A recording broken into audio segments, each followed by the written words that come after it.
Inglewood, California, where the 1987 NBA championship will be decided either this afternoon in number 6 or Tuesday night in number 7. CBS Sports welcomes you to its continuing coverage of the 87 NBA Finals. It's one of the great rivalries in all of sports. It's the Celtics and the Lakers, and again, these two great basketball franchises have reached number 6 in this championship series. Good afternoon, everybody, and welcome. I'm Brent Musburger, and as Sevi Ballesteros and J.C. Sneed get underway in that sudden death playoff, we will keep you up to date, but you will stay right here in the forum. You will not miss a single point. At halftime, we'll bring you any important shots that you do not see, too. Now, to get you up to date on Game 6, let's go down to Dick Stockton and Tommy Heinsohn. Dick?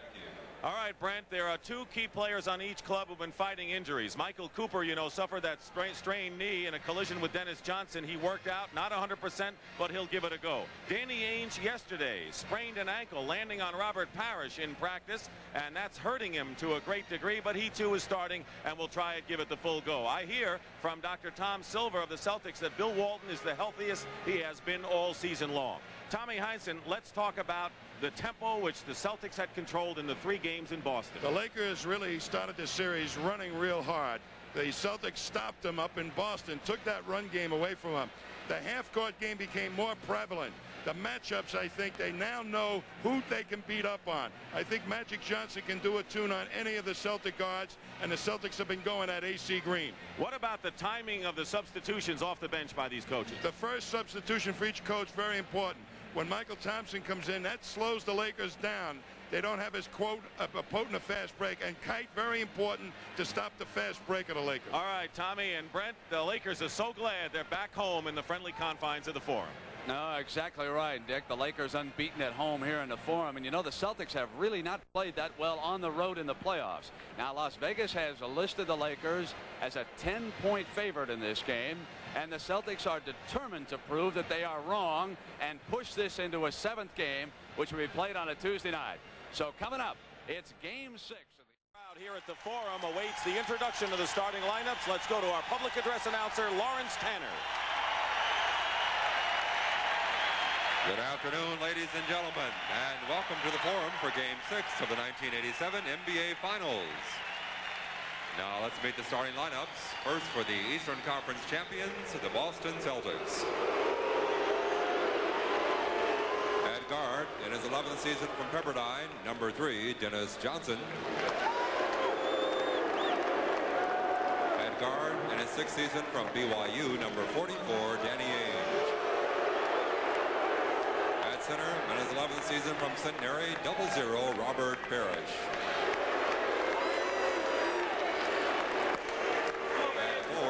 Seventh season from Minnesota, number 32, Kevin McHale. Also at forward, in his 8th season from Indiana State, number 33, Larry Bird.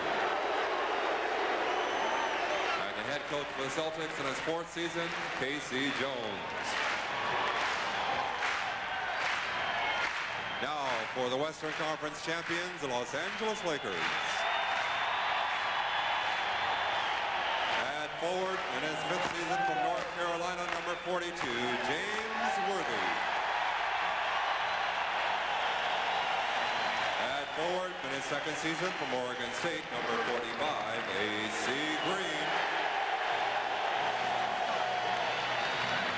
At guard in his 4th season from Arizona State, number 4, Byron Scott.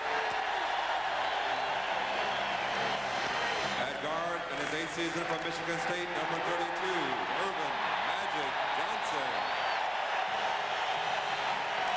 And at center, the captain, in his 18th season from UCLA, number 33, Kareem Abdul-Jabbar.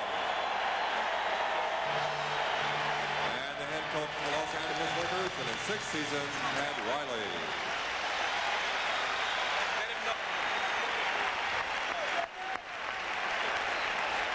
The officials working today's 6th game, Darryl Garretson and Joe Crawford. The alternate is Ed Rush. So the Boston Celtics, who took 2 out of 3 on their home court, out-rebounded the Lakers and outshot LA. But now they're back to the Forum, and Kareem Abdul-Jabbar Larry Bird wants to keep it going for the Celtics. And to keep you up to date on the Westchester Classic, the sudden death playoff is underway. Seve Ballesteros' tee shot went into the rough. He's tied with J.C. Snead as they begin on the 10th hole. But Tommy, I know that matchups will play a very important role in this game because the teams have had 5 games to see what works and what doesn't.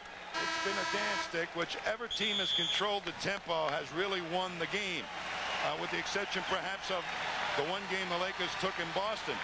But the Lakers want to run, and they have really 4 fast people. They probably will key more on 4-on-3 situations than they have in the past. The Celtics have to key on their shot selection, not take poor shots. Interestingly enough, they outran the Lakers and outscored them on the fast break in Game 5. But it's Game 6. We're underway. The Lakers need 1 to wrap it up, and we're going to re-jump.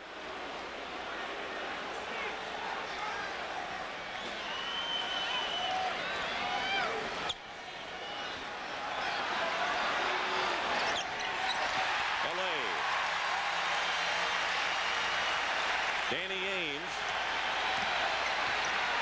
with a taped ankle covered by his stocking. Good pass into Kareem.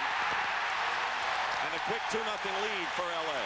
Can't get better position than Kareem got on that little pick. Forced McHale to switch over on him. Dennis Johnson has his shot blocked by Kareem. Here's Worthy.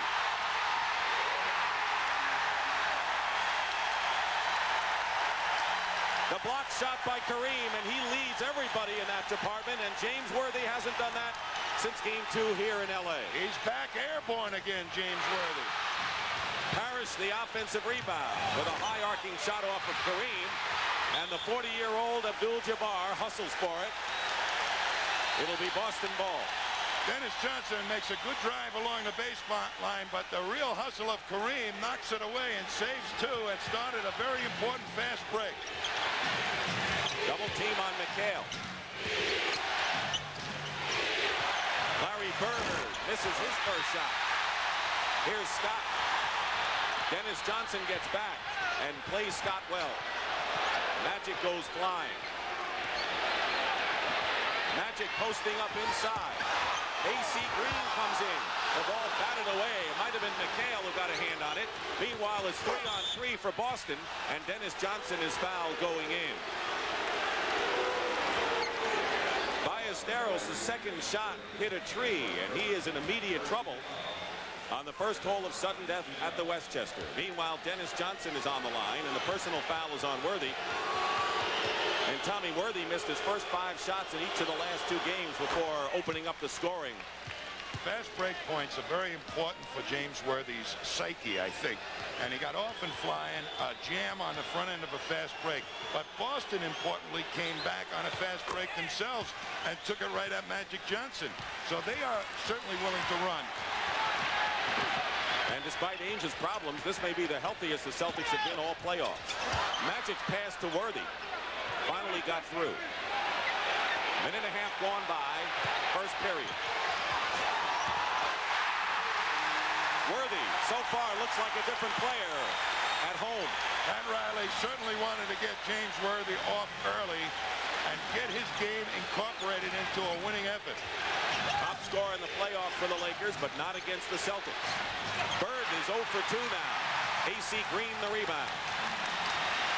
It's a 4-on-4.